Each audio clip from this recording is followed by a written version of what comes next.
Sean todos bienvenidos a esta primera hora estudiantil, retomando este espacio de nuestra universidad, ahora desde la virtualidad. En esta primera sesión vamos a tener al señor Diego Quijano Durán. Él es presidente del grupo editorial Coprensa, formado por los diarios La Prensa y Mi Diario. También es vicepresidente de Vivienda en UNESA y socio fundador de Cervecería Clandestina. El señor Quijano es economista, estudió en Georgetown University y tiene varias especializaciones obtenidas en la Universidad Rey Juan Carlos de España y en la Universidad Hokkaido de Japón. Eh, Señor Diego, bienvenido a esta primera hora estudiantil. Muchas gracias por acompañarnos. Profesora Elizabeth, buenos días. Buenos Muchas gracias, días. Francisco. Es un gusto estar aquí con ustedes esta mañana. Bueno, entonces podemos dar inicio con la entrevista, Francisco. Así es, así es. Perfecto. Bueno, Diego, bienvenido a nuestra Escuela de Comunicación Social, ahora en la virtualidad. Estamos trabajando de esta forma, hacemos actividades en las que todo lo grabamos para consultarlo después.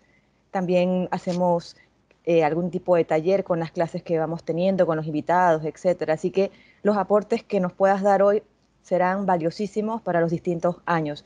También nos acompaña el profesor Juan Hernández, él es coordinador de El Factor Extensión, que precisamente son todas estas actividades que realizamos de cara ya hacia afuera, tanto dentro de la comunidad universitaria como fuera. Hola, profesor. ¿Qué tal? Buenos días, ¿cómo están todos? ¿Qué tal, Diego? Mucho Hola gusto. Juan, ¿cómo estás? Un gusto. Bien, gracias. Bueno, es una entrevista bastante corta y después de esa entrevista vamos a hacer entre nosotros un par de preguntas que tenemos para Diego. Entonces, Diego, la primera pregunta, es un conversatorio, quiero que sepamos, esto no es nada, digamos, tan serio, tan de saco y corbata, para nada. Tenemos un invitado de lujo, presidente de Corprensa, eso es los diarios La Prensa y Mi Diario. Diego, hace 10 años andabas por otros rumbos, no necesariamente enfrente de la prensa, pero sí tenías mucho conocimiento de lo que pasaba allí. Me refiero a en Corprensa. ¿Qué ha cambiado desde hace 10 años? Estamos hablando del 2011, 2010 versus este 2021 en un entorno como el que estamos en plena pandemia. Uf, ha cambiado bastante, bastante. Yo fui editor de la sección de economía entre 2000, como hasta el 2009, 2010, ahora no estoy seguro del año. Pero en ese momento, nada más para ponerlo en perspectiva, éramos el editor más 9 personas en la sección de economía y aparte había un jefe de martes financiero con, dependiendo de la época, 2 o 3 periodistas a su cargo. O sea, en total éramos como 13 o 14 personas. Hoy En martes una sola financiero, sección. en una sola sección. Hoy martes financiero básicamente lo hace una persona. Obviamente ya no está impreso, en ese tiempo era impreso y realmente es una serie de más o menos 2 entrevistas que se publican semanalmente bajo el paraguas de Martes Financiero y dentro de la sección de economía hoy son creo que 5 personas. O sea, realmente es menos de la mitad de lo que había en ese momento. Em, Parte obedece a que simplemente hay menos páginas en el periódico porque hay menos publicidad impresa. En esa época, en un mes de diciembre, la sección de economía fácil podía tener 45 páginas en total, el periódico entero 100 páginas. Hoy el periódico entero tiene 16 páginas, a veces 24. Así que eso obviamente implica que hay menos espacio que llenar. Y creo que ese concepto del espacio que llenar es algo que nos puede hacer un fácil traspaso hacia otros temas interesantes que podemos conversar, Elizabeth, porque ese Sí, concepto de espacios que llenar es sí. interesante. Y qué bueno que lo mencionas porque esa guerra del espacio que había hace 10 años, probablemente la guerra del espacio se refería precisamente a llevarse la mejor posición, el mejor espacio para publicar una nota o incluso el contenido comercial versus editorial y mantener ese balance para que no riñera uno con el otro. Háblanos precisamente de eso. ¿Cuándo empezó a verse este cambio de que la publicidad empieza a bajar? ¿Ha sido producto de la pandemia o se venía viendo ya desde años anteriores? Bueno, en el mundo, en el resto del mundo, porque Panamá fue diferente, en el resto del mundo la publicidad impresa empezó a ver su caída hacia el 2008-2009, coincidentalmente o no coincidentalmente, pero a la vez que explota la burbuja inmobiliaria en Estados Unidos en el 2008 y hay esa crisis financiera y económica que, bueno, hace que haya recortes de publicidad, pero ya obviamente estaba ocurriendo la revolución digital. Entonces, a partir de ahí es cuando empieza a caer la publicidad impresa en el resto del mundo. Pero en Panamá estábamos viviendo el fenómeno de Martinelli. Eran años de boom económico en el que la deuda pública básicamente se duplicó, el gobierno estaba haciendo mucho gasto adicional, la economía venía creciendo.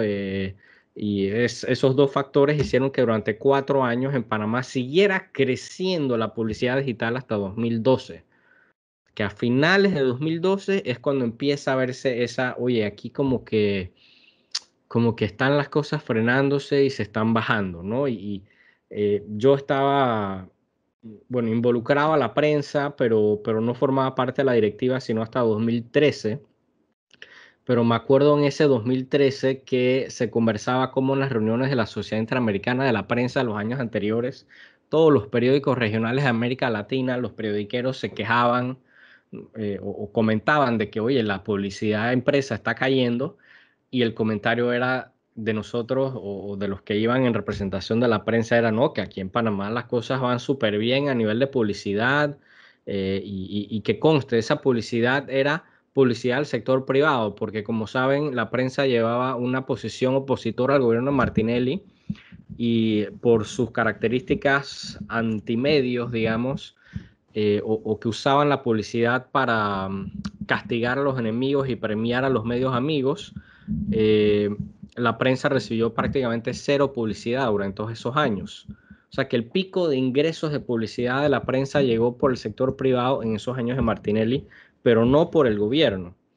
Y entonces lo que erróneamente se decía a modo de broma y medio en serio es que de alguna forma en Panamá es que los panameños somos diferentes, la gente sí lee el periódico O sea, y no lo nada por el estilo. creían, no se No se lo creía que quería, iba a pasar algo no como se lo que creía pasó. que iba a pasar algo diferente o que iba a pasar en mucho tiempo o algo por el estilo. Obviamente somos iguales que los demás en el planeta Tierra. Obviamente ya estábamos dejando de ver el impreso, pero como había este boom y había plata fluyendo por todos lados, no parecía como importar mucho.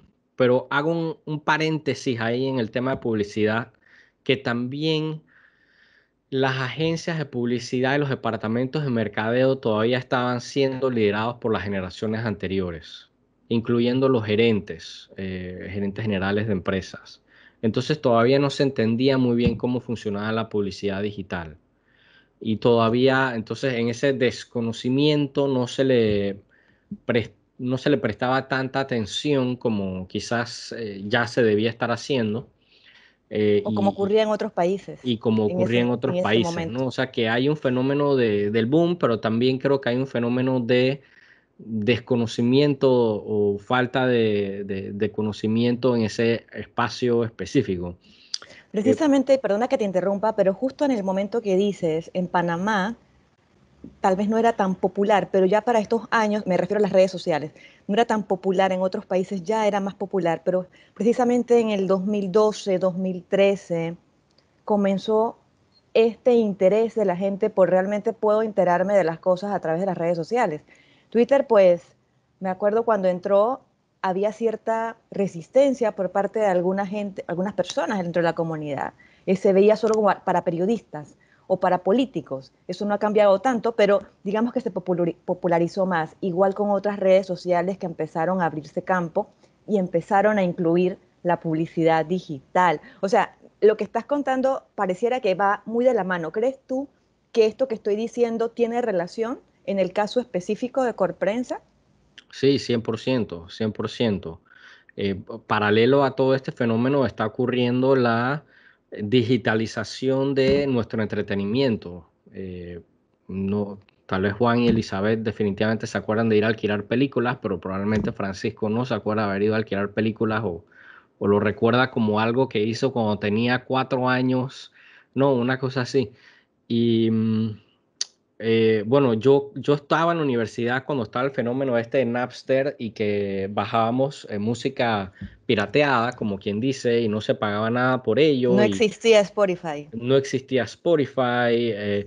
De hecho, era realmente incómodo comprar música que querías específica entonces el fenómeno de la música digital y que eventualmente el público o los consumidores dijeron, oye, en verdad no está tan mal pagar algo siempre y cuando el servicio sea el que me conviene, ¿no? Y al final Spotify encontró esta fórmula y hay otros servicios también en que pagando un poquito mensual tienes acceso a este universo de música inimaginable hace 20 años. En las noticias también ocurrió un fenómeno, ha ocurrido y está ocurriendo un fenómeno similar, que es que en teoría yo puedo recibir noticias e información gratuitas. Y de hecho hubo medios de comunicación que apostaron por financiarse exclusivamente con publicidad digital en Estados Unidos y en otros países grandes, ¿no? Donde sí hay una masa crítica de gente. Pero esos modelos al final no han sido tan exitosos. Pero me estoy distrayendo. Em, la gente No, no, empezó a al decir, ¿para contrario, qué necesito? estás muy enfocado porque todo esto que has contado tiene que ver, acuérdate que esto es una conversación, así que eso que has contado sirve de contexto, ¿no? En ese Sí. mundo está En ese mundo entonces precisamente, la gente está diciendo, oye, yo claro, puedo recibir, ¿para qué voy a pagar por un periódico cuando estoy recibiendo la información gratis? Y como además la realidad es que la mayoría de la gente no lee el texto que está detrás del titular, sino que se queda en el titular, la foto y no sé qué. Entonces, oye, estoy satisfaciendo mis necesidades de información con una imagen, con un texto corto, con un titular y tal. Entonces empezó a, empezó a menospreciarse, sería la palabra que usaría yo, el trabajo que realiza no solo un periodista, sino el equipo de periodistas, entendiéndose por ello el periodista, el editor, los jefes, que hay mediante el cual hay un proceso de filtrado y elevación de calidad, digamos, de la información. Eh, y es un concepto muy raro porque hace 20 años nadie se hubiera cuestionado pagar 50 centavos por el periódico, o sea, por acceder a esa información. Hoy ese consumidor se lo piensa varias veces, muchas veces. Entonces, ¿cómo convencer a la gente de que, oye, sí vale la pena? Entonces, y ahí hay creo que dos cosas. Número uno, y en esto era lo que estaba comentando Elizabeth sobre el espacios que llenar, que no es lo que tú estabas diciendo, que también es cierto. ¿Cómo compito yo internamente como periodista para asegurar que mi noticia está más adelante? Porque uno, eso da más visibilidad y dos, es un reflejo de la importancia de la noticia. Al igual que los anunciantes que decían, yo no quiero estar en la página 45 de Economía, sino quiero estar en la 1 o en la 2. Y estoy dispuesto a pagar más por eso porque hay más esa visibilidad. era la guerra del espacio de la que hablaba, Esa era sí, la guerra al exactamente, espacio, ¿no? Esa era la sí. guerra. Ahora hay una guerra, también hay una guerra. Esa guerra no ha desaparecido. Pero lo que ocurría también es que viendo la página de economía y de repente te encontrabas una noticia. Subió 0.5% el precio del arroz en Tailandia. ¿Eso les interesa a ustedes? O sea, un lector en Panamá le interesa que entre martes y miércoles subió el precio del arroz 0.5% en Tailandia. La respuesta es que no. O sea, tienes que ser tú un comerciante mayorista de arroz internacional o algo por el estilo. Únicamente, solo a ese lector le puede interesar que el precio del arroz subió en Tailandia 0.5%, porque pudiera decir, bueno, compro en Malasia arroz y lo vendo allá. No sé, no es información relevante ni interesante para el lector local. Entonces el fenómeno de este gran espacio, y esto yo creo que es un mea culpa brutal que tienen que hacer, que tuvieron y están haciendo los medios impresos, es que estaban presentándole contenido a los lectores que no necesariamente era relevante, ni interesante, ni atractivo para ellos. Y lo que ha hecho eso es este fenómeno también de publicidad, de transformación digital, es decir, oye, allá afuera yo estoy compitiendo con el tiempo de Elizabeth como lectora, y Elizabeth puede escoger entre leerse un artículo del País de España, un artículo de La Nación de Argentina, un artículo del New York Times y un artículo de La Prensa. ¿Cómo compito yo contra eso?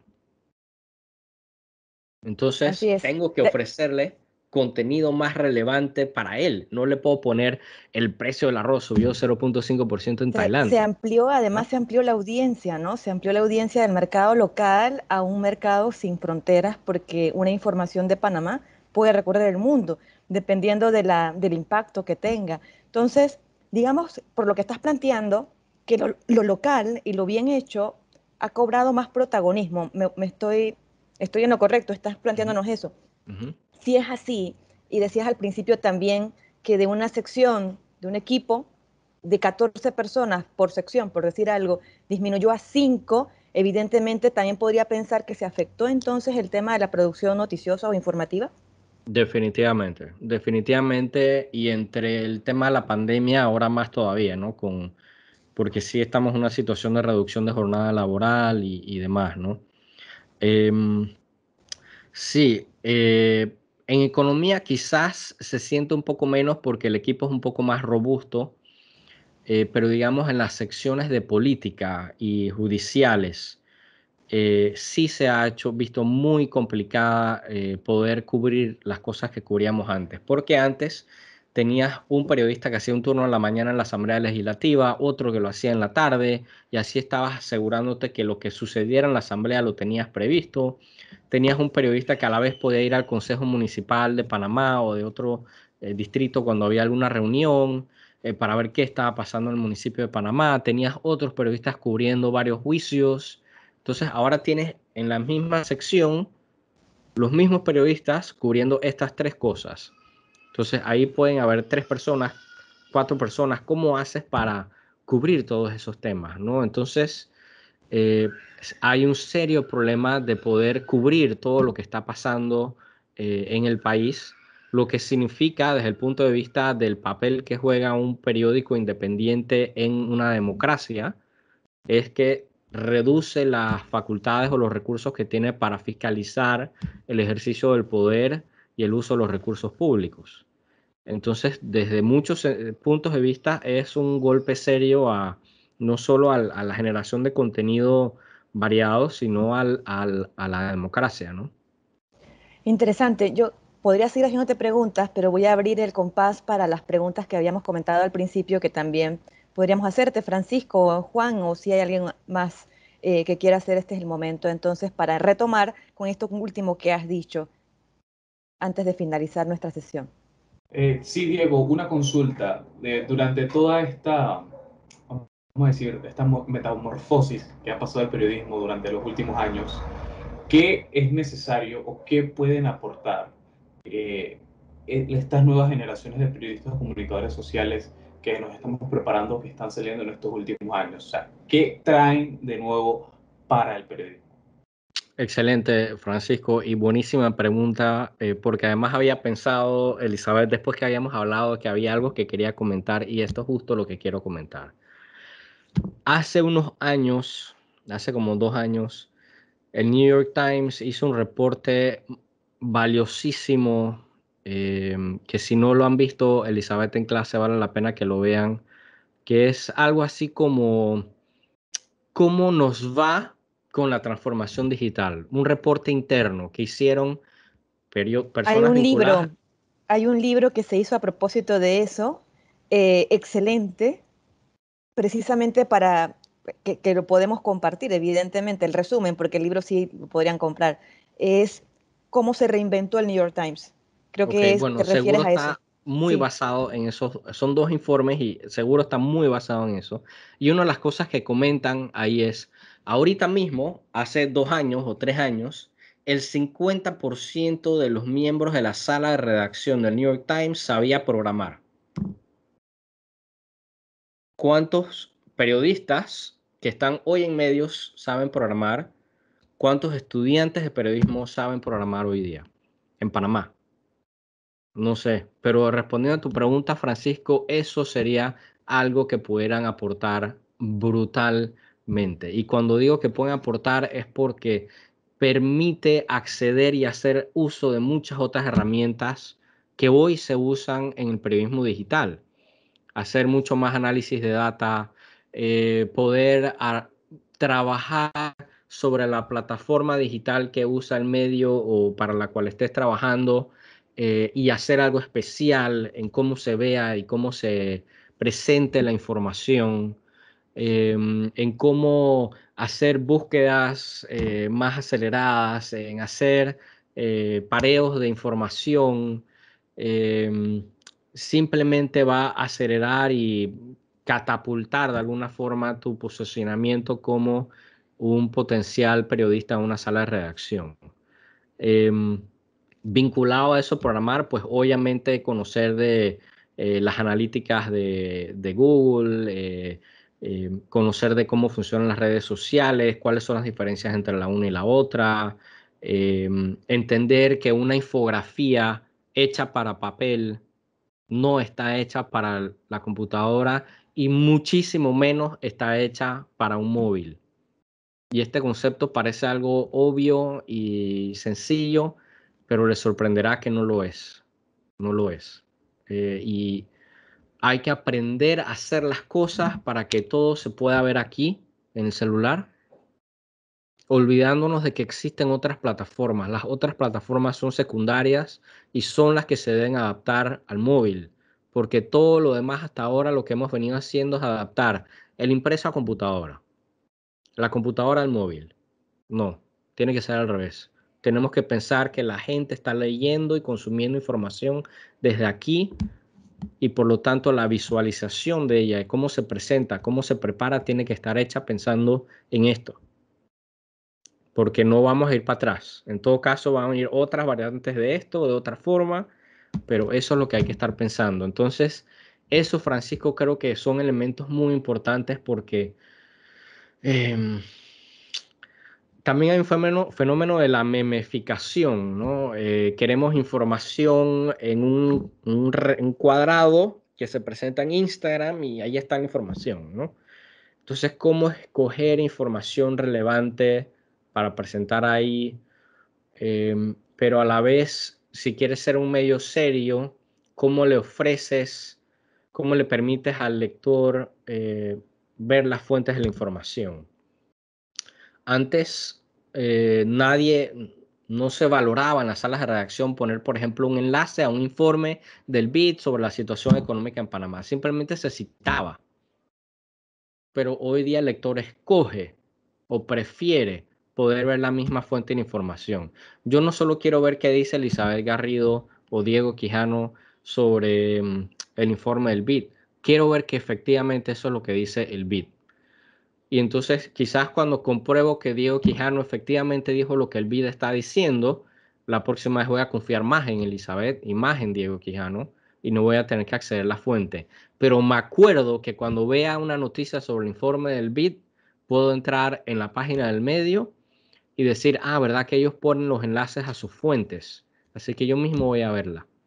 Entonces todos esos elementos los lectores son mucho más exigentes de los que eran antes. Entonces hay que satisfacer esa necesidad que tiene la gente de hacer su propia comprobación o demostrarle por qué puedes confiar en lo que escribe uno y en lo que escribe el medio. Y entonces se ha vuelto mucho más competitivo y creo que antes hace 25 años, tú podías escoger entre los canales editoriales, ¿no? Podías escoger televisión, las radios, los medios impresos, pero cada uno te presentaba una información. Eran los medios los que te presentaban información. El menú El informativo. menú, exactamente. Y nada más había 6 menús. Ahora hay 48 menús y tú puedes escoger un plato de cada uno.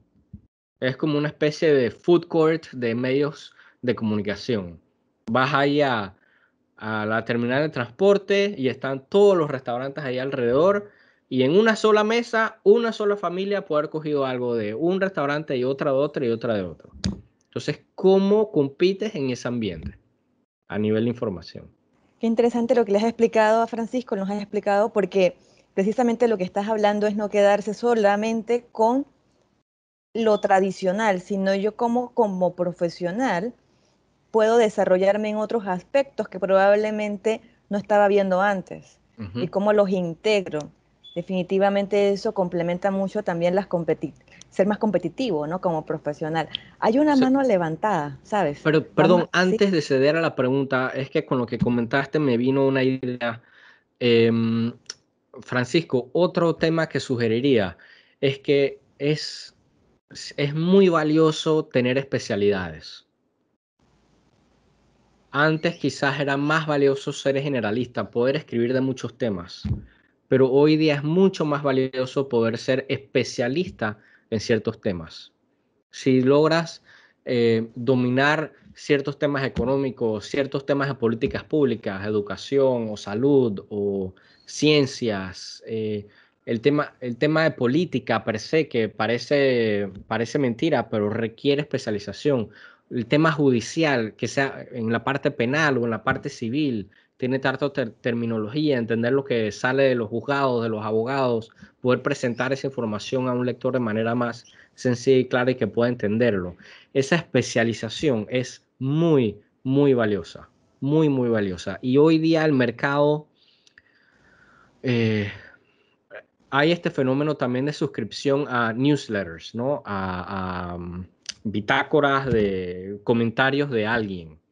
Entonces tú te suscribes al newsletter que crea, por ejemplo, hay uno de este especialista en educación y está siempre hablando de temas de educación, pero no me refiero a temas locales, a temas globales y filosóficos de educación. ¿Cuál debe ser la educación? ¿Cómo debe ser? ¿Cuál es la educación para el futuro? Etcétera. Entonces esa persona está especializada en eso y aunque no es periodista, está generando suscripciones a veces pagadas porque la gente quiere recibir ese contenido muy especializado. O incluso Entonces, podcast, ¿no? y los Ya no, podcasts, es el mismo concepto de los podcasts. Los podcasts, hoy cuántos podcasts generalistas hay, pero si quieres encontrar un nicho, tiene que ser un podcast especializado. Aparte de que esa misma especialización te genera a ti como profesional un nombre. Ah, es que Francisco, claro, él es el que siempre escribe y sabe de, no sé, logística o temas financieros y estoy diciendo temas generales, pero dentro de logística, dentro de temas financieros hay especializaciones, ¿no? Perdón, Elizabeth, hay no, una al pregunta. contrario, sí hay una pregunta, adelante. Hola, buenos días. Mi nombre es Gabriela. Buenos días a todos. Mi pregunta es la siguiente.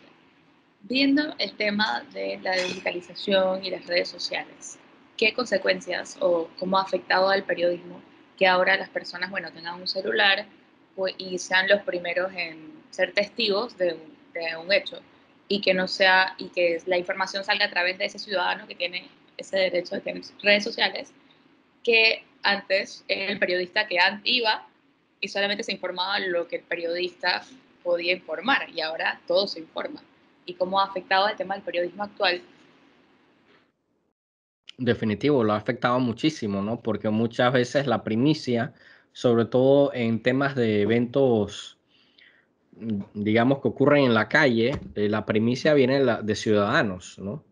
El trabajo del periodista es ver cómo puede aportar más allá que la primicia, cómo puede recoger esa información y armar un trabajo mucho más complejo, sea una crónica de lo que ocurrió durante el día, sea un análisis de por qué ocurrió, sea una comparación de ambas posiciones. Hay un trabajo que vi hace 2 semanas que voy a ver si lo puedo encontrar aquí rapidito porque lo mandé a un chat. En una de las protestas que han estado viendo en Colombia, en Cali, hubo este hotel famoso. Cuando digo famoso es porque por la ubicación donde estaba, era un hotel famoso que se incendió. Entonces había todo este debate en las redes sociales de quién lo había incendiado. ¿Fue la policía o fueron los manifestantes? Y habían videos que decían, mira, aquí está la prueba para que vean que fue la policía, no sé qué, tal. Y los otros, aquí está la prueba de que eran los otros, no sé qué. Entonces era este tema súper controversial.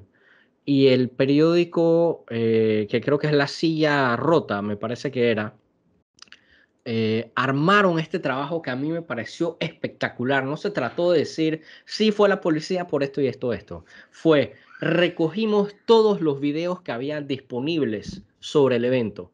Todos. Los de las televisoras, los de los ciudadanos, los de Facebook, los de Instagram. Todos los videos y los encajamos en la... Yo no soy editor de videos, pero saben que en los editores de videos tú vas agarrando clips y los vas como poniendo uno al lado del otro, ¿no? Así encajados en el tiempo. Y lo encajaron todos en la línea de tiempo esta del editor de video, incluyendo videos, por ejemplo, que veían la misma imagen, pero desde distintos ángulos. Entonces te ponían la pantalla dividida en 2 o 3 y 4 a veces, mostrando el mismo evento, el mismo suceso ocurriendo desde distintos lugares, todo alineado al segundo o al minuto donde podían en cada caso, ¿no? Entonces pudieron demostrar, en base a los videos y toda la información provista por la ciudadanía, de que el incendio había ocurrido por los manifestantes, porque la policía se había ido del hotel hacía tiempo. Entonces no estoy aquí para argumentar bien o mal eso, sino por el trabajo periodístico que se hizo ahí de balance informativo. Estaba espectacular, espectacular, espectacular. Y antes que termine se los voy a mandar por chat porque el trabajo, la verdad es que a mí me ha impresionado muchísimo por el nivel. A ver si lo encuentro rapidito. Gracias, gracias Gabriela. Profesor Juan. Sí, tenía una consulta y qué bueno que tocas ese tema de este trabajo de recopilar videos. Eh, ¿Tú crees que un periodista, me parece que hoy en día el periodismo es muy audiovisual, se ve mucho en video y este tipo de cosas, ¿no? ¿Crees que un periodista necesita saber quizás algo de edición, tipo video, audio, esas cosas? ¿Qué tan vital crees que sea eso actualmente? Muy vital, muy importantísimo, Juan, importantísimo, importantísimo. Y, y para mí, por ejemplo, que, bueno, lastimosamente tengo poco tiempo y aprender una nueva habilidad significa, me costaría por tiempo, pero todos los jóvenes menores, no sé en el caso de Francisco, pero de Francisco para abajo, la red social de preferencia es TikTok. Y TikTok esencialmente es un editor de videos en el móvil. Entonces, esa generación que está más abajo, que está con Francisco y más abajo, ya sabe editar sus propios videos aquí. Y si tú te fijas en TikTok lo que están haciendo, oye, hay videos que dicen están bien hechos. No es una cosa que se ve rudimentaria, ¿no? Son cosas que se ven bien hechas. Y lo otro es aceptar, o sea que respondiendo a tu pregunta, yo creo que es vital, importantísimo que puedan hacerlo, ¿no? Será valiosísimo y si antes la televisión era el medio por excelencia, hoy la imagen de video lo será más todavía, para bien o para mal.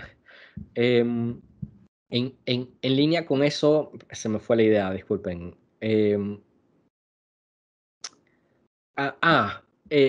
Hay que acordarse que el lector no está esperando aquí un premio Pulitzer de video, no está esperando un documental que salga, se gane un Oscar o algo por el estilo.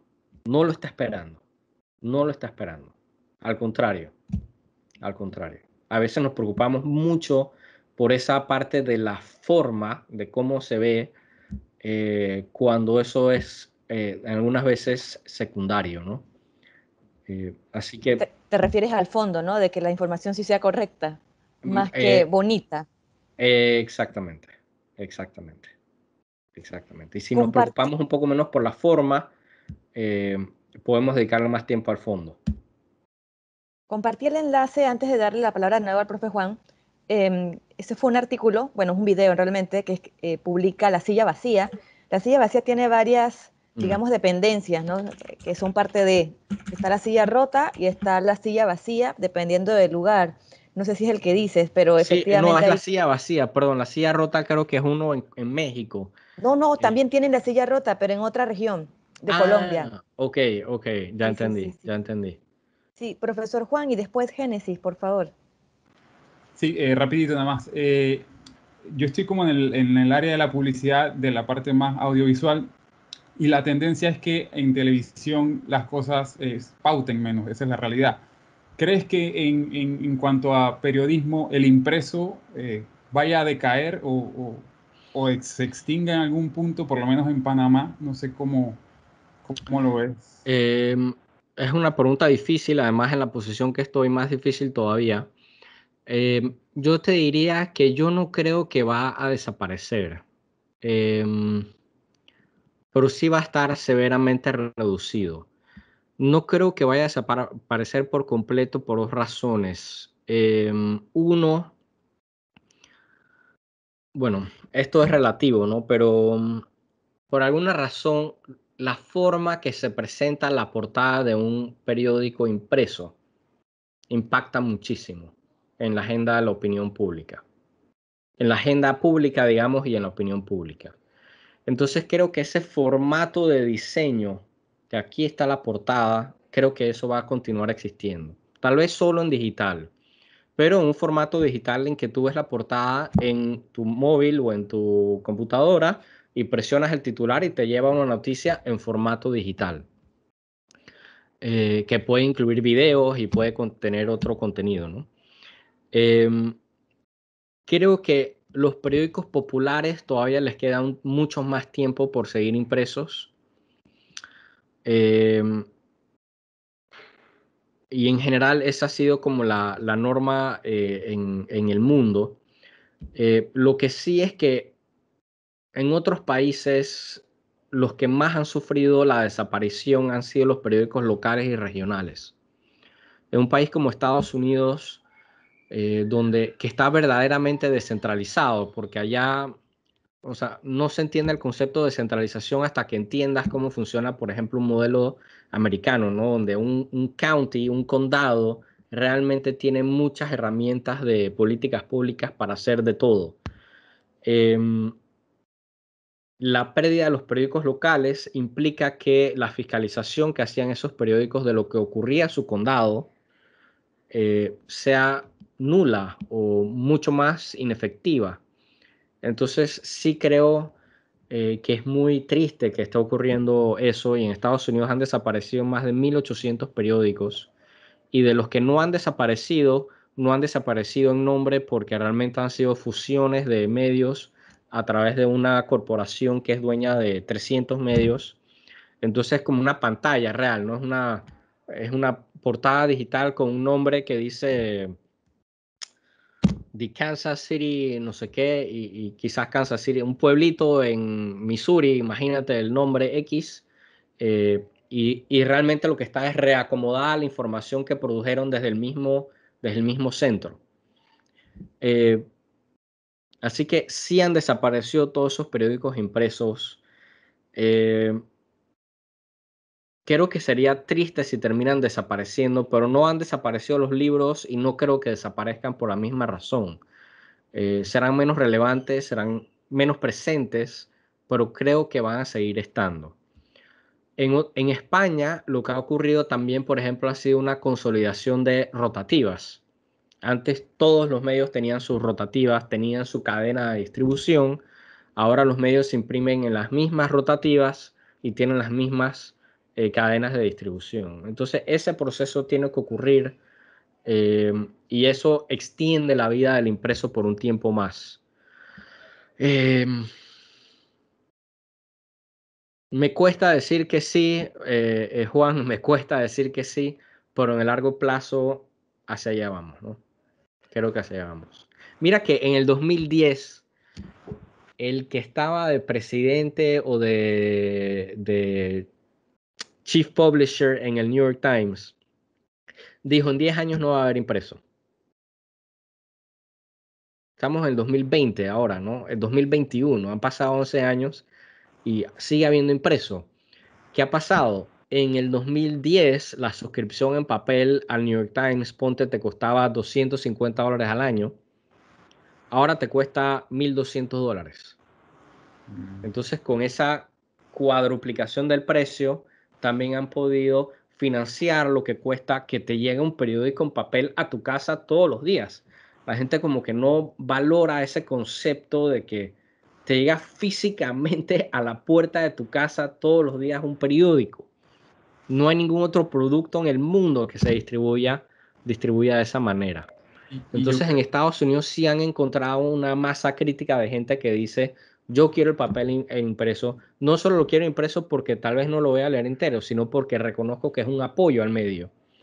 Y yo creo que la experiencia de comprar el periódico, sentarte, leerlo, creo que eso no puede morir, pues. El que se sienta con la tacita de café, es como el vinilo que la gente todavía sigue comprando vinilos. Entonces, la Exacto. experiencia creo que Yo siempre le digo a la gente que, oye, compra un periódico y mira lo de cabo a rabo, porque la experiencia de noticia es de cómo recibes la información y todo lo que hay es muy distinta y te das cuenta de muchas más cosas que están pasando, no solo lo que está circulando en redes sociales ese día, en esos días, sino de muchas más cosas que están pasando. Y también te das cuenta de alguna forma del valor que hay ahí, ¿no? De lo que costó realizar ese trabajo. Eso no simplemente es un titular que llegó por WhatsApp y te llegó gratis. Sin Yo tengo embargo, que, tengo que interrumpir la idea porque hay una mano levantada y yo sé que ese tema es interesantísimo. ¿Muere o no muere? Y bueno, definitivamente por lo que cuenta Diego, pareciera que va a ser un poco más demorado, ¿no? El proceso, al menos aquí en Panamá. No sabemos si va a pasar en algún momento, pero pareciera por lo que nos ha dicho que va a ser un poco más demorado. Lo digo, qué pena cortarles, pero lo digo es por la hora. Y Génesis, que es una de nuestras estudiantes, también quiere hacer una pregunta. Adelante, Génesis. Sí, buenos días, profesora.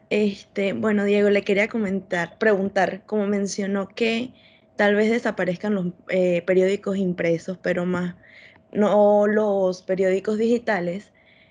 ¿Qué tanta competencia tiene el periódico digital de periodistas profesionales graduados con los medios, no ya sé si llamarlos alternos, como las páginas de Instagram que se encargan de informar a la ciudadanía, como Foco, Informa?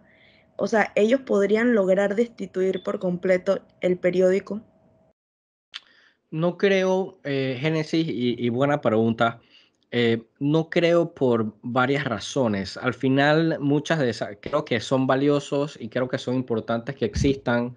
Y lo que hemos visto es la importancia de que en un país, en una sociedad, existan varios medios independientes capaces de generar eh, investigaciones y descubrimientos propios, ¿no? No todo, no debe haber un solo periódico, ¿no? A pesar de que como corporación yo quisiera ser siempre el número uno, la realidad es que la democracia requiere distintas fuentes de información independiente. Entonces, en ese sentido, creo que son valiosos, importantes, pero creo que desde el punto de vista de desbancar a los medios líderes, requiere mucho más que solo eso, porque necesitas poder estar generando información continuamente. Y financiar, al final estos medios son autofinanciados. Ellos mismos se están pagando su realización de la cobertura noticiosa o las investigaciones que hacen. Algunos ahora ya están pidiendo donaciones, que es la tendencia global al final para apoyar el periodismo independiente. Y, pero necesitas un equipo, al final no puedes estar cubriendo todos los temas todo el tiempo. Entonces, en ese sentido, los periódicos tradicionales sí tienen una mayor fortaleza porque a la vez que están generando una publicación, una investigación de gran alcance, digamos, están haciendo la cobertura normal de la asamblea y de los juicios y de tal.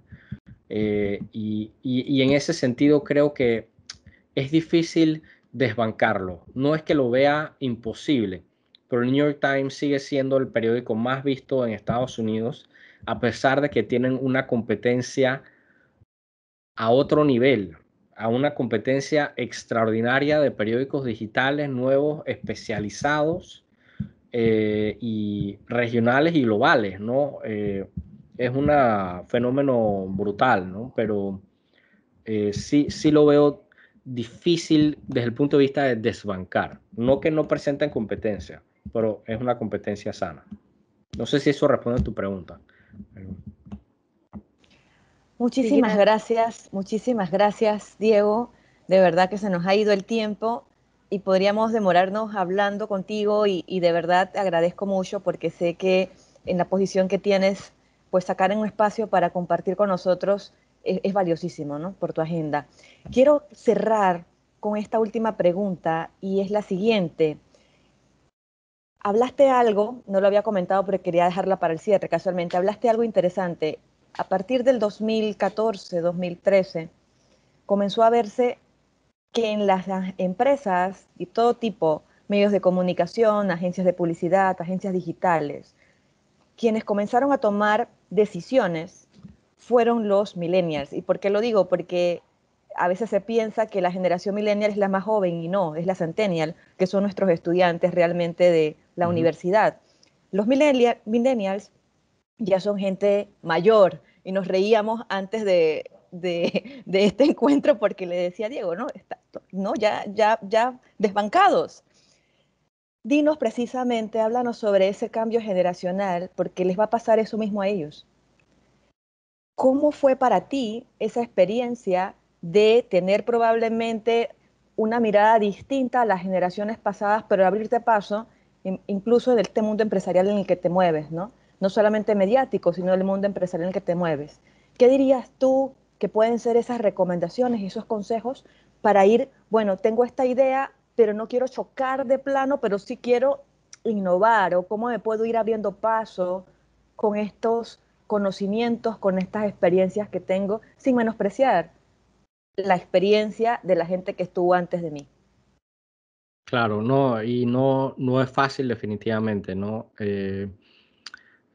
Diría que en muchos sentidos depende de dónde y a dónde estás y hacia dónde quieres ir y dónde vas a estar trabajando, en qué campo.